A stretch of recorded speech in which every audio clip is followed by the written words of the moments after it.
I thought what I'd do is I'd review the SAP Tip of the Month as part of our newsletter.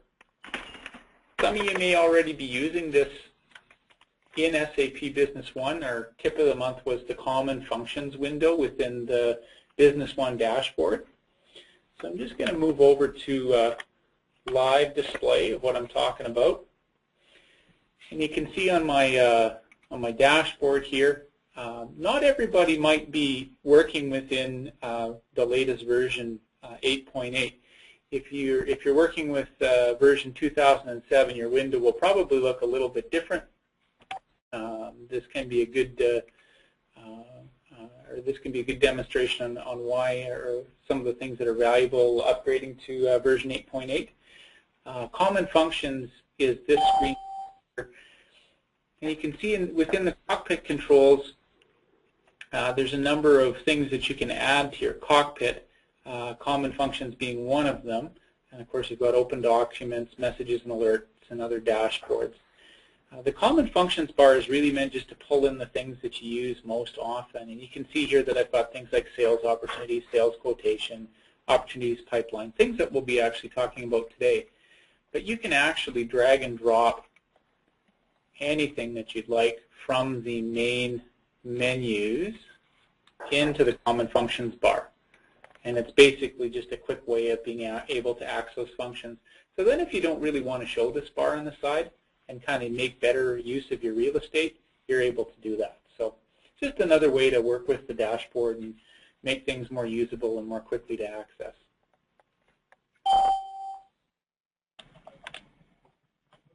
So if you've just joined us, we're just going through the tip of the month with SAP. We took a look at the Common Functions bar there.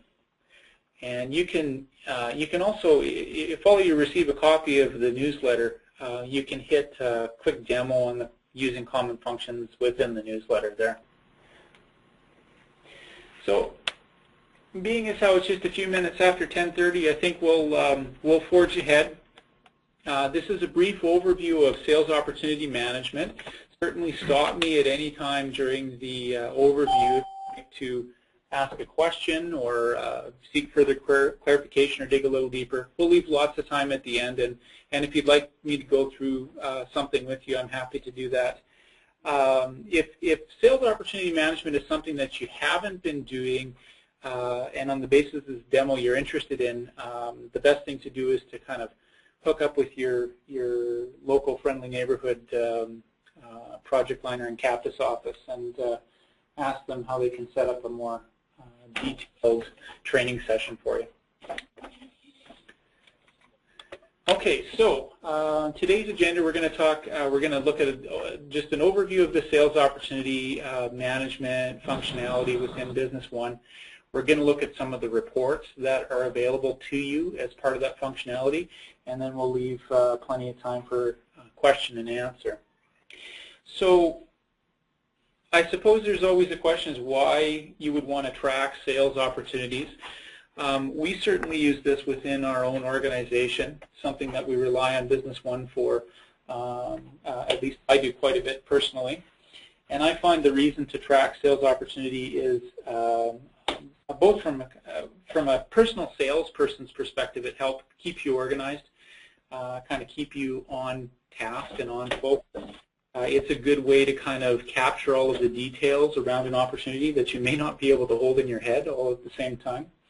From an organizational standpoint, I think it's important, or it can be extremely valuable to track sales opportunities because it gives you the ability to do revenue forecasting so that when you're doing your yearly budgets, if you know roughly how many leads translate into how many really good prospects that translates into actual business, then you can use your sales opportunity forecasts and pipeline to often get a much more accurate picture of what your revenue might be. That also kind of helps you to do capacity planning for your organization. So if you're a manufacturer that's really dependent on those orders to drive production, or if you're services-based company, you may want to know how much consulting work you're going to have within the next 6 months. So that's really you know, I think two of the major reasons to track sales opportunities is that you can get a much more accurate picture of your sales budgets and plan your capacity as well. If you're a manufacturer and you're following you know, tight lean principles, of course tracking your sales opportunities helps you stay lean because it helps you drive production on the basis of anticipated sales. Okay, so I think what we'll do is we'll move right over to the demonstration. So I'm going to make the modules on this side appear again. Sales opportunities can be found. It's the third tab in the modules area here. You can also access it. Just make that go away here. You can also access it from the menu bar at the top, module, sales opportunities. And there's two, you know, basic areas of the sales opportunity module here. There's the opportunity itself, and then there's all the reports that you're able to access. So we'll go ahead and we'll open up the sales opportunity. Now, this is a document that's just as tightly integrated into the business partner and customer relationship management as anything else. So you do require some information. Of course, you want to be able to say who your sales opportunity relates to, who the contact on your sales opportunity might be, what territory this sales opportunity is in, which sales employee it's allocated to, and then, of course, who might be the master owner on the document. Here we just have it indicated as sales manager. So this is an example sales opportunity that I created not too long ago.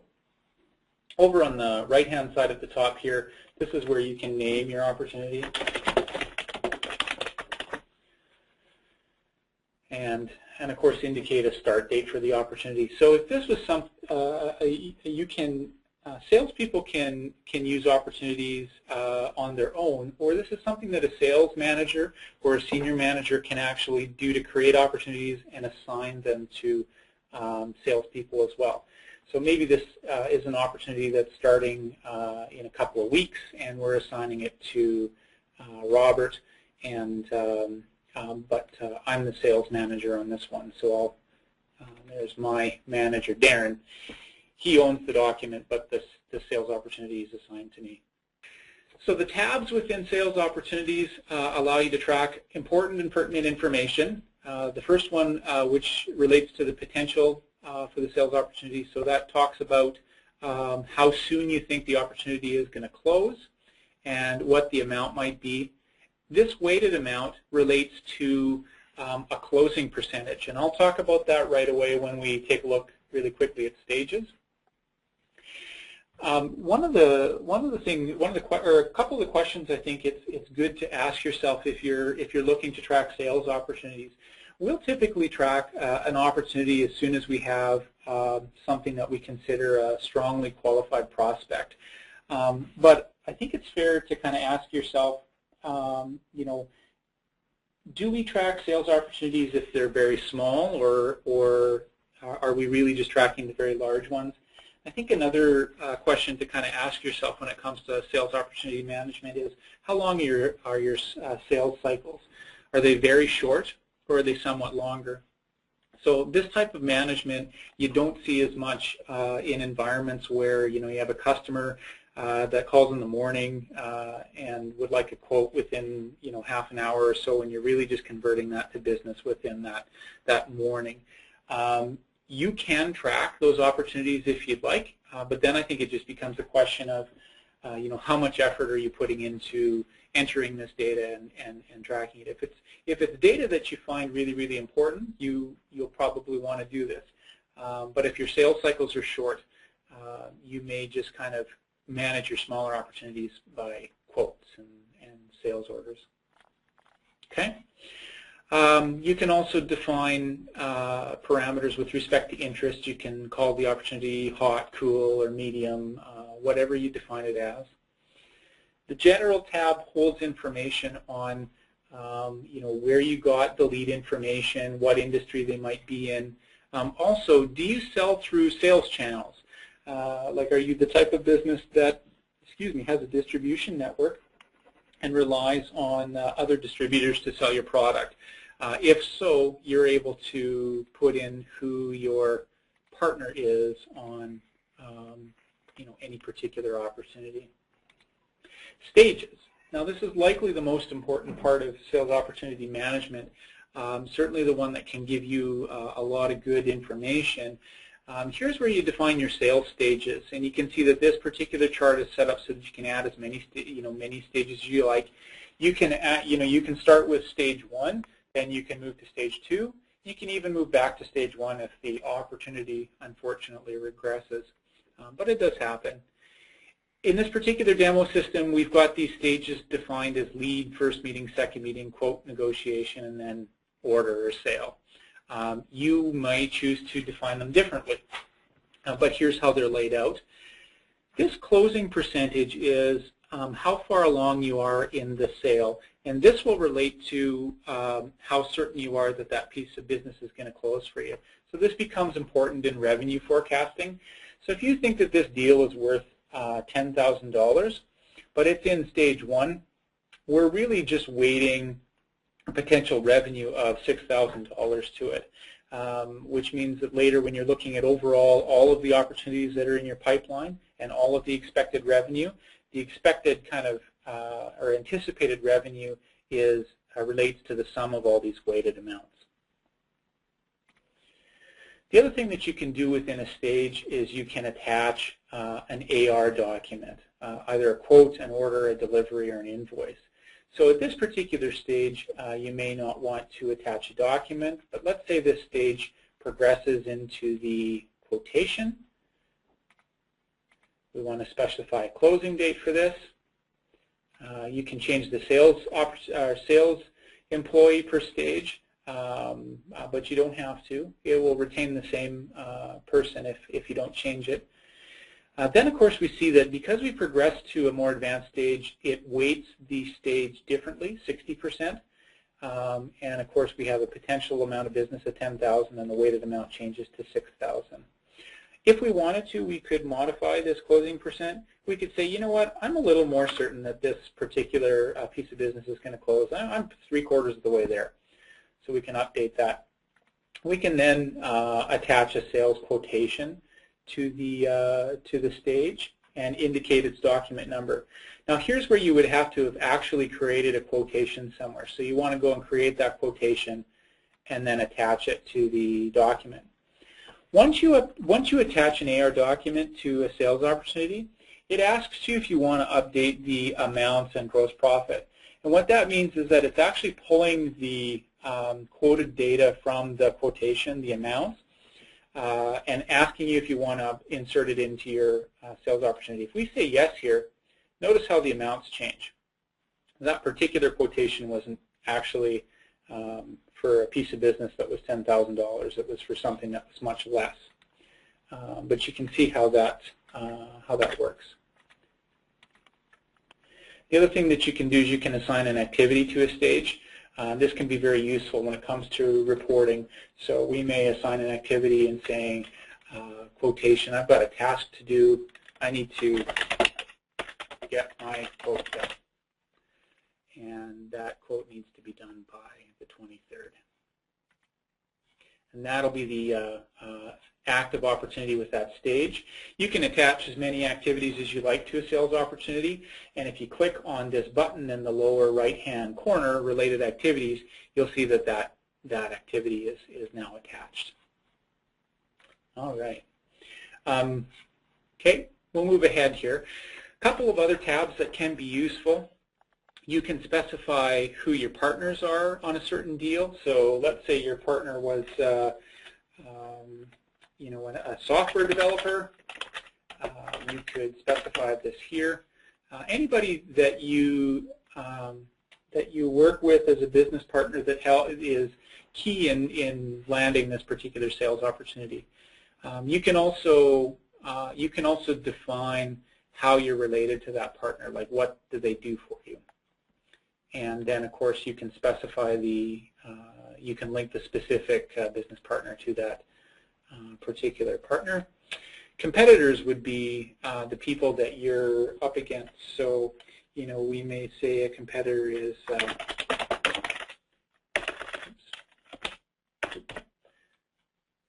and we can also specify what threat level we think FutureShop is. We could even type some remarks.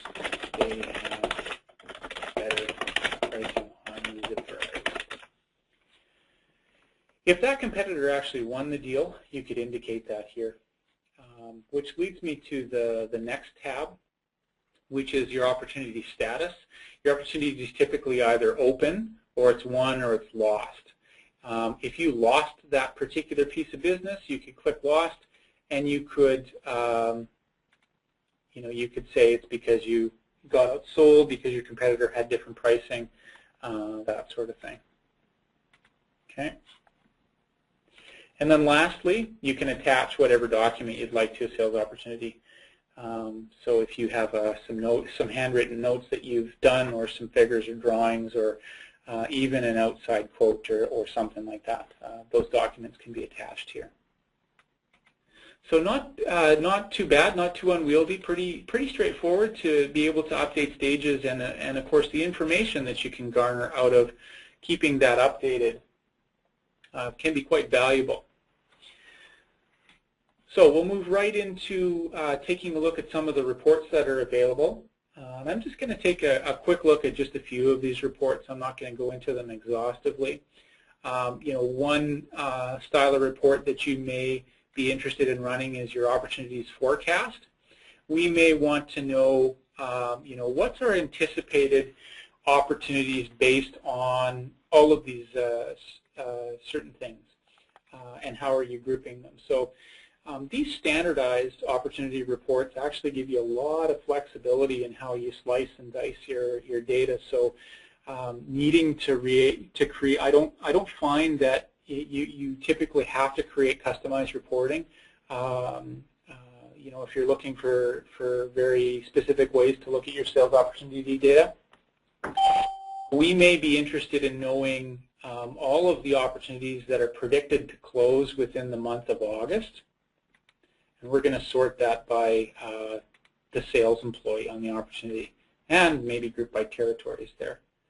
So we'll click OK. We'll see that, there's not much here closing in August.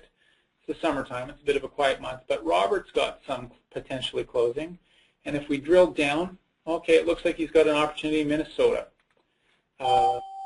which is completely made up. But here's the one sales opportunity within Robert's territory in Minnesota that's predicted to close. And of course, because it's business one, we've got all the fantastic golden arrows. We can drill down to the actual opportunity and take a look at the actual anticipated amounts. So that's a quick look at the forecast report. Another report that you may find very useful is statistics. This is kind of an overall look at how your opportunities are doing. If we don't apply any filters, we'll just see all of the opportunities that have ever been on the system. I'll make that a little bit bigger. And you can see we've decided to sort it by sales manager. And we can see that how many total opportunities each of these managers have had, how many are currently open, how many they've won, how many they've lost, and their success rates here. I don't currently have a success rate on my opportunities because I haven't closed this one opportunity assigned to me, but Brad Thompson is a fairly successful sales guy. Seems to be able to close 70% of his deals. And then we have some statistics on how much business that's brought the company. So you can look at kind of what's forecasted, and you can also look at what's historical when you're doing budgeting for your revenue for the year. Then, of course, you can look specifically at won and lost opportunities within a certain time frame if you'd like. Some of these reports do have graphical representations as well. And the one report that people seem to very much dote upon, of course, is the opportunities pipeline. It's a great kind of graphical representation. And in sales, of course, this classical depiction of the pipeline is what often people like to see when it comes to, how are we doing as far as what's in what stage and how things are distributed. So this is an overall picture of the active opportunities in the pipeline. You can see down here in the table it says, how many opportunities we have in lead, first meeting, second meeting, quote, etc. If we wanted to drill down and see, well, how's Brad doing? Oh, this is Brad's pipeline. Sorry, there we go. So we click on sales opportunity, we select who we want to select, Brad, and then of course we click refresh. Sorry, it already refreshed. And then we see how Brad's pipeline is doing. Brad's pretty good. He has a pretty evenly distributed pipeline. I'm interested in Sophie. Sophie's not got as high a closing percentage. Let's click refresh. And you can see her pipeline isn't as easily distributed. She's got a few leads, a few first meetings, and a few things in quote, but maybe Sophie isn't a closer. You can draw your own conclusions on the pipeline. Okay?